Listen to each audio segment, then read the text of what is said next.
जय जयादी गणाधिपा ओंकाराचा सगुण स्वरूपा प्रथम म्हणून तुझ बाप्पा माय सरस्वती वंदितो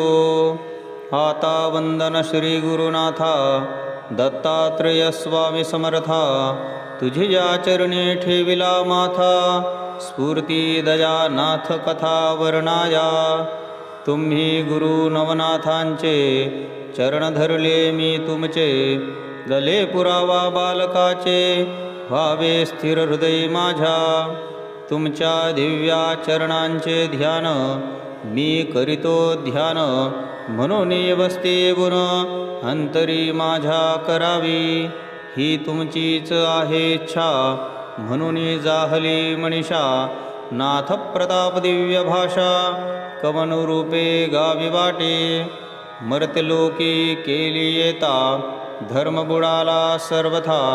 त्यावेळी गुरुनाथा घेऊन यालाथ नाथांना प्रथम तो जाहला तो मच्छिंद्रनाथ याचा जन्म मछलीच्या उदरात म्हणून नाम पावला तेच सत्य कलियुगे आले कविनारायण दुसरा तो जाहला जालंधरनाथ हा अंतरिक्षनाथ नारायण समर्थ बहुराद्रवराजाचा यदनकुंडात प्रकट झाला स्वामी माझा तिसरा तो नागनाथ जन्म पावला नागिनीच्या उदरात हा अविरहोत्रे नारायण समर्थ धर्मरक्षण्या प्रकटलासे चौथा तो रेवनाथ चमस नारायण सिद्ध समर्थ त्याचाच अवतार सत्य मृत्युलोकी प्रकटलासे पाचवा तो गोरक्षनाथ हा प्रकटला किरड्यात हरिनारायण अवतार सत्य महासमर्थ सिद्धयोगी पिप्पालायन नारायण समर्थ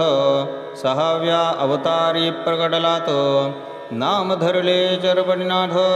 तारावया भाविकांना सातव्या अवतारी द्रविल नारायण भरतुहारी म्हणून आले अवतार धरून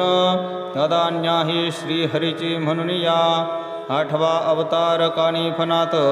हा प्रबुद्ध नारायण समर्थ जन्मलासे गजकर्णात सिद्धयोगी समर्थ नवव्या अवतारी गहिनीनाथ भरजन नारायण समर्थ मातेच्या पुतळ्यात झाले प्रकट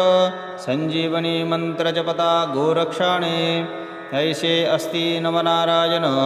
आजोनी संभवजांचा जन्म याची किमया जाणण्या कोण समर्थ असे या धरतीवरी असे नवनाथांचा भरी दरार काल कापे थराथर देवदानवांचाही पार उतरला क्षणात नाथांनी जो जो करील नित्य करील पठन दिव्य नवनाथांचे स्मरण त्याचे नासेल सारे दैन्य संसारी सुखी होईल अलख निरंजन।